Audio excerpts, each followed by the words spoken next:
Hello, everyone. Welcome to Autumn is Here. This is Francine Crawford, your host. And today we are here with Stefani Zinerman. She is the New York State Assembly member for the 56th District. Yes. And we're so happy to have her. Hi, welcome to the show. Thank you so much, Francine. It's been a long time coming, so I'm happy that we were able to arrange for us to get together and discuss this very important topic. Yes. So let's just get started with explaining a little bit about what an assembly member is. Okay. So assembly members are your New York State rep. There are two representatives on the state level, your state senator, which is in the upper house, and the state assembly, which is in the lower house. And together with the executive, which is the governor's cabinet, lieutenant governor, attorney general, comptroller, we make up the state legislature. We are the people who write legislation. We are people, make laws, right? We introduce and then pass legislation, which becomes laws. We are in control of the budget. Our budget last year was $229 billion with a B. This year it is slated, we're in budget season right now, and it is slated to be $233 billion. And so what I tell people about any elected official, but specifically for me as an assembly person, I have three major responsibilities, and two I've just mentioned. But my first major responsibility is to listen to my constituents. We should not write, craft, or pass any law that doesn't benefit the people. And we certainly need to hear from them about what resources they need in community to have a great quality of life. And so that for me is how I govern. I have coalitions and people who I listen to all the time. We create opportunities for us to engage and talk about the big issues of the day. And I take that information. And if it's warranted, we create a piece of legislation that he then start to get passed. And certainly if there are resources that are needed, we put those into the budget as things that we want to see funded for the upcoming year. Okay. Well, I'm sure there's a variety of different community people that you serve and things like that. You know that my show, Autumn is Here, is about getting people more involved with aging and their aging parents and being able to support them better and give them a better quality of life as they grow older. So I know that you work very closely to the aging community. Yes. In Brooklyn. Yes. Yes. Okay. So there's two things. I actually sit on the New York State Standing Committee for Aging, and it is headed up by Ron Kim, and there's about 15 of us on the committee, and we are responsible to. That's where the first pieces of legislation that we're going to pass that helps support aging individuals comes through. And so if there's an idea for a new piece of legislation, it will first come to the committee for our consideration. If we pass it and we agree to support it, then it then goes to the floor, as they say. And that is where all 150 members get a chance to vote in support or non-support of a particular bill. But that's what I do at work in Albany. On the ground floor, I've been instrumental over the last 12 years of working with a group that is now called Age Friendly Central Brooklyn. When we first started out, Bed-Stuy was one of the only communities of color that was selected to be an aging improvement district. And we went from being an aging improvement district because we were a NORC, a naturally occurring retirement committee, but they also knew that my predecessor, who was at the city council at the time, was very committed to improving the quality of life for older adults. And then we moved into age-friendly Bedford-Stuyvesant. Then it was age-friendly Bedford-Stuyvesant and Crown Heights. And then once I got elected, and I could not be on the ground every day doing the work to get this, to continue to support the efforts, and we'll talk about what they do in a moment. I then kind of organized the ladies and the volunteers who had been around for a while into, being the leaders. I said, you guys are ready. You can take this over. You don't need me anymore. I'm here to support you in another way. And they were able to apply for their 5013 status, and they've had it now for 2 years. And they are the only Black-led, female-led aging age-friendly operation in all of the New York of all of New York State, not just Brooklyn, but all of New York State. They are a unicorn in that they're the only ones of their kind. And so now that they're able to get their own funding independent from any other fiscal conduit. So I'm really proud of their work. And essentially they work in 4 areas. They have cohorts, as they call them. One is healthy aging. So they do everything from celebrating Active Aging Week to hosting Blue Zone cooking courses. So connections to community gardens so that they are eating proper foods, but then also learning how to cook these foods that a lot of them, if they remember from when they were either in the Caribbean or in the South, how you could get your fresh food out of the garden. But now cooking it in a way that's going to sustain your health and not impede or retard your health. So that they do a lot of advocacy. They came up to Albany this week to push for more support for this master plan for aging that the governor put together. And just in simple things about how do we make accessoride better to serve older adults. So I'm really proud of their efforts and happy that it's continued. Okay. So now talking about the aging community, what are the things that you have come across or that you see now that are concerns or immediate concerns or things that are that they need to know, people need to know about? Well, the first thing and then top of mind for me is housing. And this runs from those older adults, elders who are homeowners to those who are still tenants. And so I want to put these in a couple of different buckets. We want to make sure that regardless of what circumstances that you're in, that you have a legacy plan.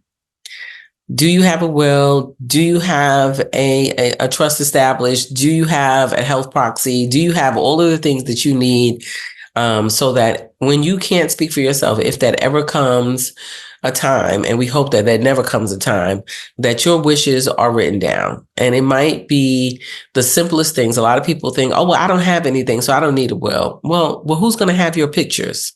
Who's going to take your favorite books? There are buckets that we all have, and we want them to start thinking about that. Our surrogate courts are backed up 18 months to 2.5 years. And so that's a very difficult thing for a family to have to lose a loved one and then have to go through that sort of strife to deal with the assets of their loved one. So we want to make sure that that's in place. But especially if you have a house, a lot of people a lot of elders were the victim of predatory folks who either were stealing their deeds or just pushing up in their house and saying, we've already bought this property. We'll let you stay there if you sign off on it. I mean, all kinds of crazy stuff. They were being the victim of the tax lien. So here it is. I might now have $1 million brownstone. However, I can't pay my water bill. And so now you're going to confiscate the property because of a water bill. And so these are all of the things that we've been working on legislatively. At the end of the year, I stood with Tish James, our Attorney General, around some new protections in that area. Foreclosure prevention is another big thing. You should not, after have invested in your house for that long, be subject to that. So those are some of the things that happen for those who actually own their house. And then I'll say one more other thing about that. We're really working with them on, there are a lot of young people who are couples and who want to invest in property, but the property is so expensive now. And so if you live in a brownstone, let us get you some lawyers and folks who understand real estate to restructure your house so that maybe it's 2 duplexes. And that young couple could buy the upper duplex. And then in your will, you could give them the right to first refusal, right? They could buy out the other part of it, or you could deed it to them if you don't have family members to give it to. This way, we build a generational wealth in community, whether or not it is a relative or just a neighbor of your choosing. So we really want to work some more in that area. But for our tenants, I'm really concerned. We can't build senior housing fast enough. Mm-hmm. And we don't necessarily always have good community partners with regard to those places. I don't think that anybody who has lived 62 years and over should be consigned to live the rest of their life in a studio. What do I do with my decorations? What do I do with my off-season clothing, right? If you were raised like I'm sure we both were, nobody sits on your bed, nobody is in your bedroom, you don't wear your shoes in the house. And so people who are building this housing, they aren't thinking about the value system of our elders. And you need to come to them first if you don't know and find out so that you're building housing that supports their way of life. That's what we mean by aging in place. That's what we mean by having a good quality of life.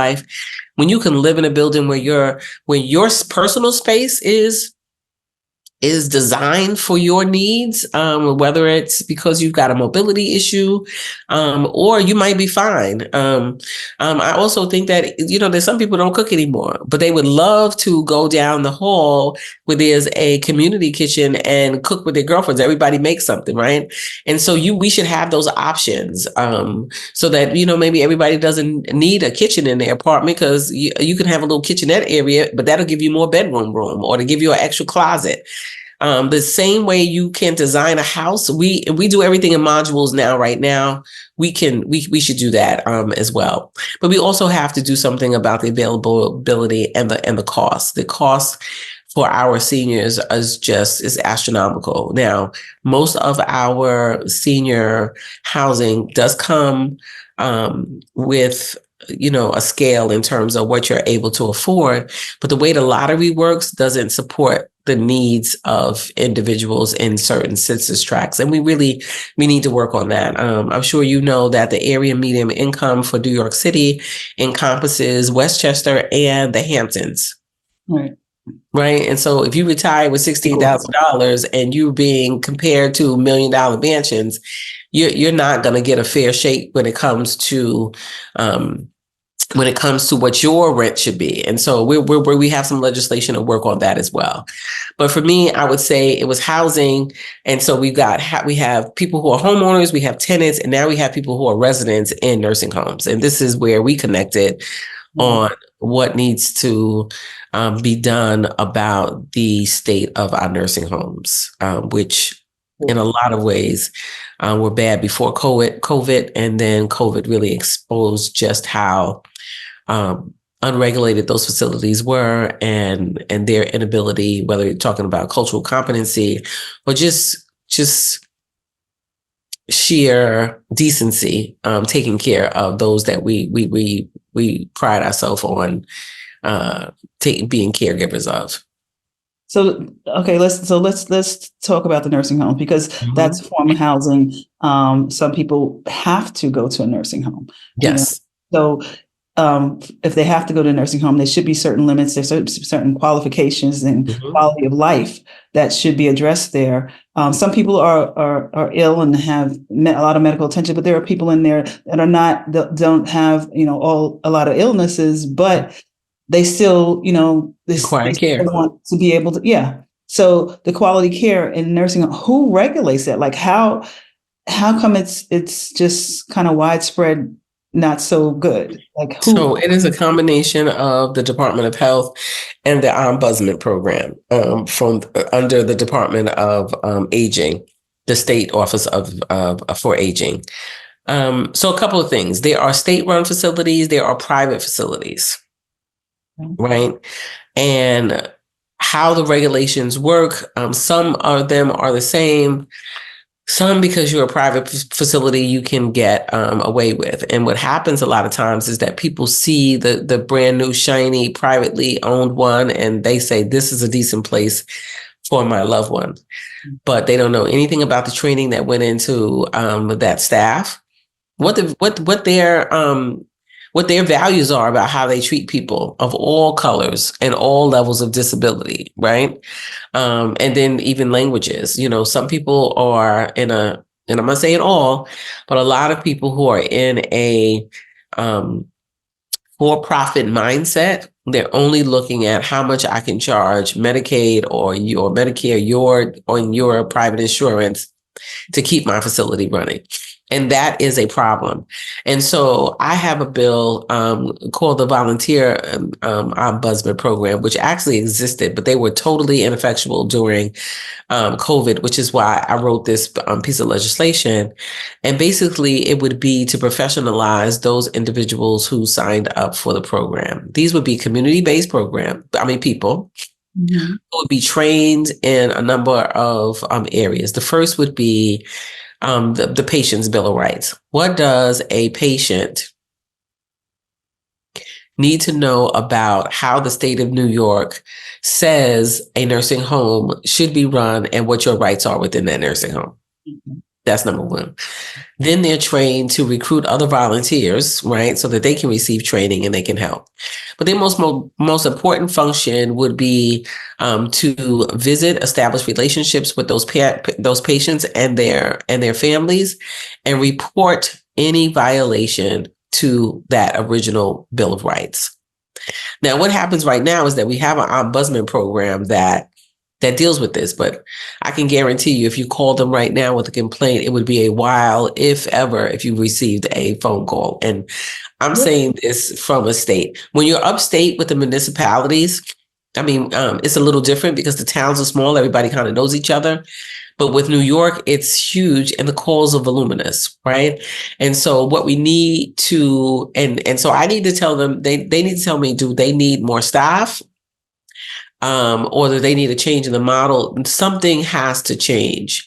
And so right now, those volunteers, because they're not, I guess, deputized to do this work, they can only make the complaint. The follow-up doesn't happen. They have to have some authority that once they make a complaint, it is activated. The Department of Health and the Department of Aging is then contacted, and they have to immediately. And so I want to liken this to the New York City Police Department had this program called the Block Watchers, right? Everybody who went through the training, you got a special number, and if you called in and you gave that number, they would pay special attention to that call because they knew that you had been trained. And so we can use that model with the Volunteer Ombudsman program, and that would give them weight to get the situation dealt with. And they have to remain a volunteer independent body because they can't, if they're under the department, and I hate to say this, but everybody has to do a little, covering themselves, right? And so if you work for the Department of Health and or if you work for the Department of Aging, people can say, well, we don't want you to report that right now, or we're going to deal with it. So we need them to be independent, right? Working in collaboration with those entities, but be an independent body so that families can get the support that they need. Okay. And I think we've just got to do a better job of messaging about what is available in nursing homes and how folks should be treated. And how do we do that? Well, we do that by mandating it. I think that the passing a law, but I also often quote Thurgood Marshall. He said, "Do the right thing and let the law catch up." The patient's Bill of Rights is available online. It's on the website for the Department of Health and the state office of for the aging. That information is information that families should share. And as I'm having this conversation with you as well, I need to make sure that it's up and available on my website for people to download as well and share that information with people, because some of it is intuitive and you absolutely understand it, but some of it you have to be very clear. I have one of the ladies who's actually a part of Age Friendly Central Brooklyn. She's in a nursing home right now. Now she's just got a problem with her legs. There's nothing else is wrong with her. She just needed to get some therapy for that, but she absolutely hates the food. And so when you're stuck somewhere, you got to exercise and it's 3 meals a day. That's debilitating. That is not a good thing. Like when you don't I don't want to eat that food, right? And then you have some nursing homes that you would tell the families that you couldn't bring in outside food. Well, if you can't provide a meal that my loved one wants to eat, then you cannot prevent their loved ones from taking care of them. Now, the only exception to that should be is if that loved one is on a restricted diet and you want us to bring you oxtails, darling. Well, we're not going to do that, but we're going to get you something close, right? Gives you a little flavor that you would feel that it was fulfilling to you and nutritionist. Well, my experience is that, and I've been to a few nursing homes, and it's that they've always afraid, especially if you're a certain age, because it doesn't have to be the condition, because there were a few people that didn't have a condition about eating or anything like that. But because they're afraid of you choking, they would give you puree food. And then they would refuse to eat. But if you're taking medication, you need to You eat. have to coach yourself. Right, Yes. right. You have to have something. So then they would get sick from medication or whatever. So it's like, how do you, and we couldn't make them change the food. And I didn't understand that. It's like, and what happened was we would bring food in for them to eat, because they were like, oh, well, they're going to choke. They're going to choke because they're 80 something. They're going to choke it because there was no other reason. Right. Bring food in and they would eat ham sandwiches and whatever, they can chew it, they swallow it because they refuse, because they had to eat. They had to eat. Right. So we would make sure they had food. But why do we have to do that when you have dietitian? And I'm paying you to provide this meal for my loved one. It's like you don't want to put the time into, I guess, making food and making sure that someone's there maybe to help them or whatever. But it wasn't even, these people weren't choking. So is it just the fear of that because, they don't want to look? That sounds like a made up policy for a particular institution. It certainly is not the law. How do you avoid that? Where do you go to that your parent is there? Where do you go to and say, okay, they need to be fed? Because every time it was like, absolutely not. This is for me. This is for me. If we had the volunteer ombudsmen in place right now, this would be something that would absolutely be reportable, right? That person would be able to have a conversation, negotiate with management about the food, saying, listen, if you don't have the personnel, right, well, first of all, that you have to do an assessment, right? They have to make a case as to why some people get pureed food, and so if that did not come with a doctor's script, then you cannot restrict people to just one type of food. I mean, that's just period, the end. And this is what I'm talking about, why the messaging and the information about what is law and what is preference. Because you should not consign someone to one sort of diet if it's not based on a doctor's diagnosis. And for anybody who does not need pureed food, then they should have what's available on a culturally competent menu. Period. The end. And of course, if someone has a script, then you should also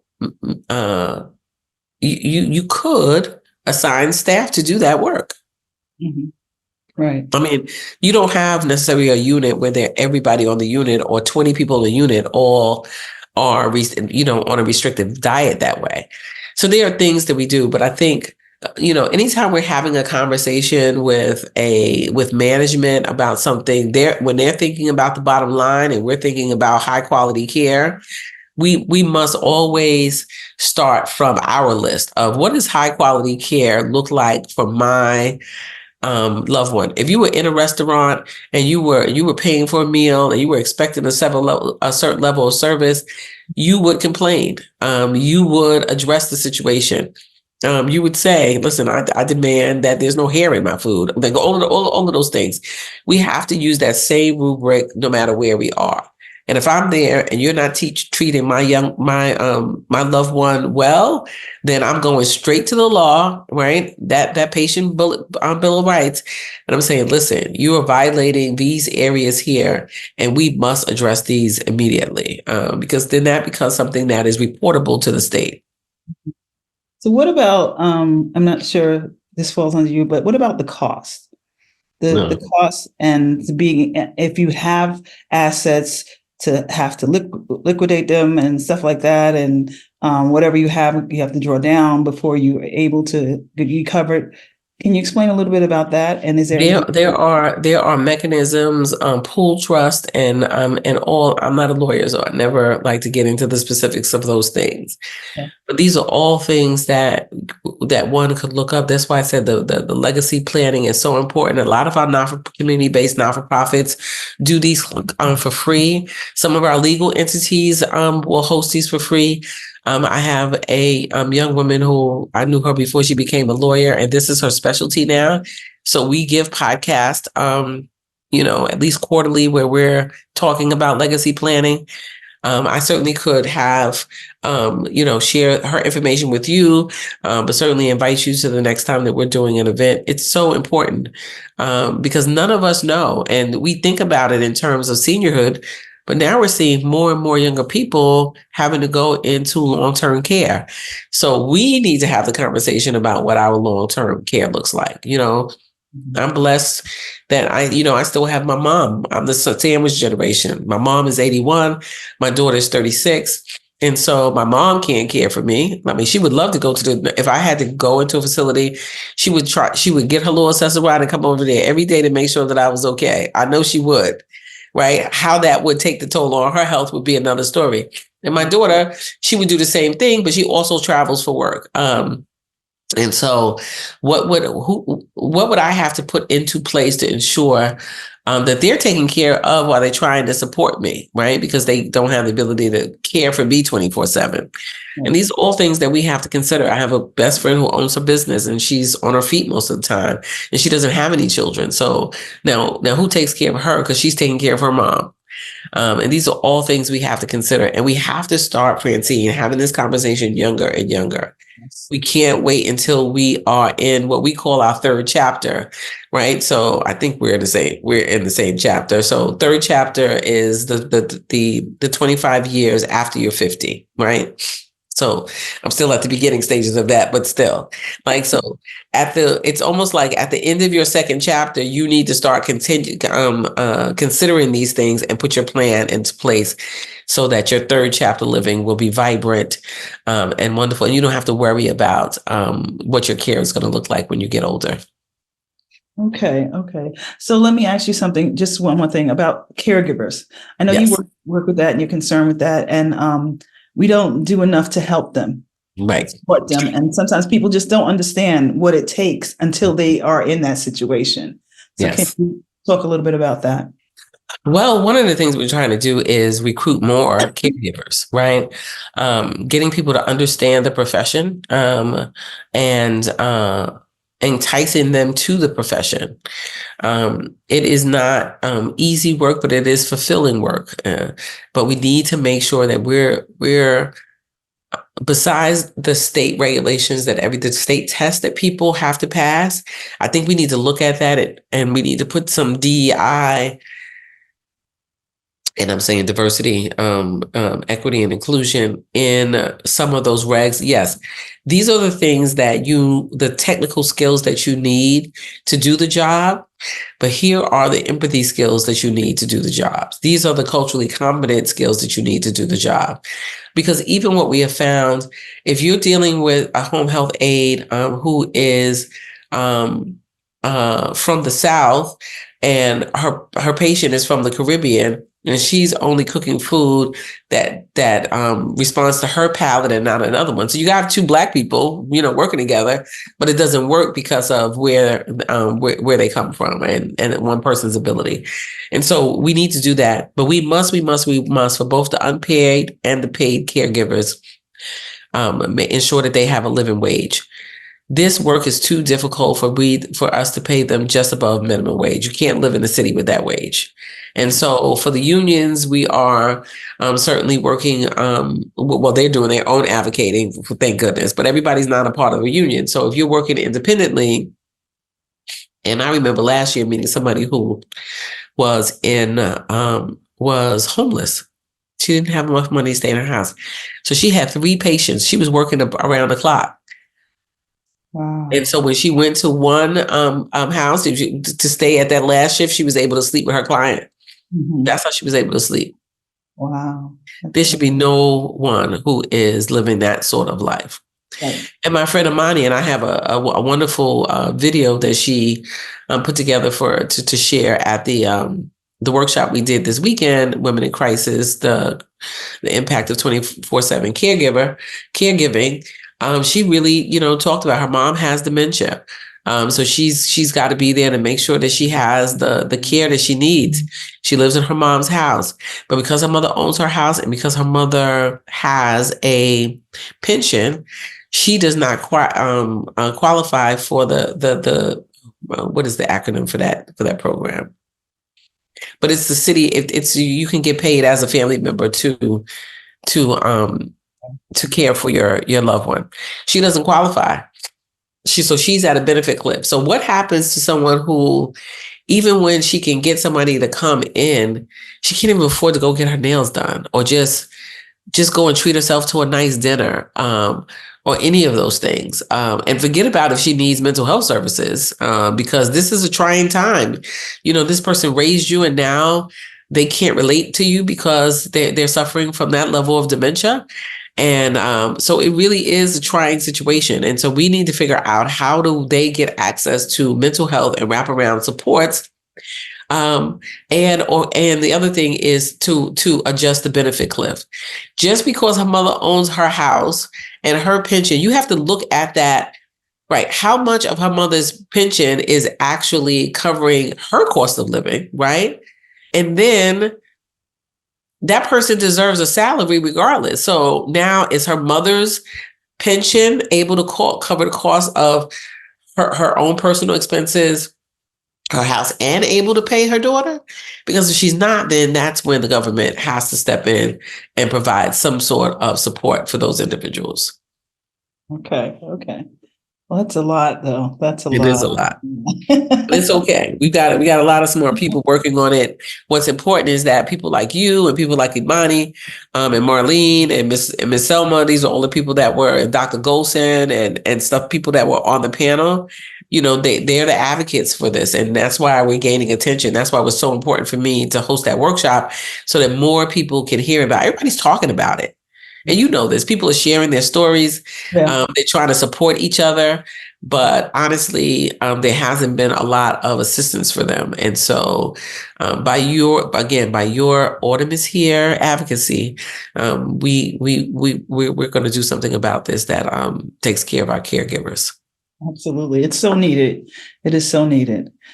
And people they don't know where to go. They don't know what support to have. And we need to recognize them. Yes. If you're not recognizing them, you just, nothing will happen. So we definitely we need to talk about it. One of the things is doing Autumn is Here is getting to talk about these things earlier, before something happens, before there's a crisis, before, someone is ill. Let's talk about the things, so we put things in place that will help them. So thank you. I just want to ask you if there's anything else that you want to say to anybody that's dealing with aging or dealing with their parents or anything like that. Well, I think I just want to reiterate what you just said. We tend to think about aging as people who are elders. And for me, aging is the entire spectrum of life from the time that somebody is born.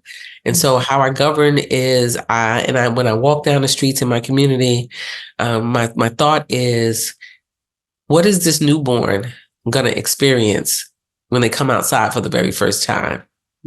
How will they be accepted into school? What medical care are they that they have at their disposal? What community-based programs will support their socialization into society? How do they learn how to become a 21st century citizen? Where have all of those things, how do they learn how to, develop a voice to not just vote, but to advocate for themselves in so many different ways?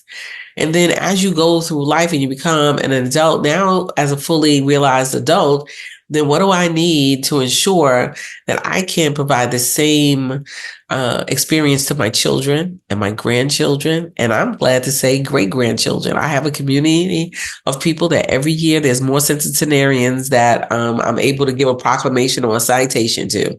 So I want to have the opportunity to award people who have navigated life and had the information and the support and community to do so. Oh, awesome, awesome. Well, thank you so much for taking the time to speak to us. Thank Oh, you for thank all you. this information. We really appreciate it, and I hope to be speaking to you again sometimes and getting involved with some of the things that you're doing. Well, we're certainly going to share that information. Thank you again for the invitation. And next time, I promise I'm going to be feeling better. Okay, well, feel better. Thank you so much. I appreciate it. Thank you. Bye.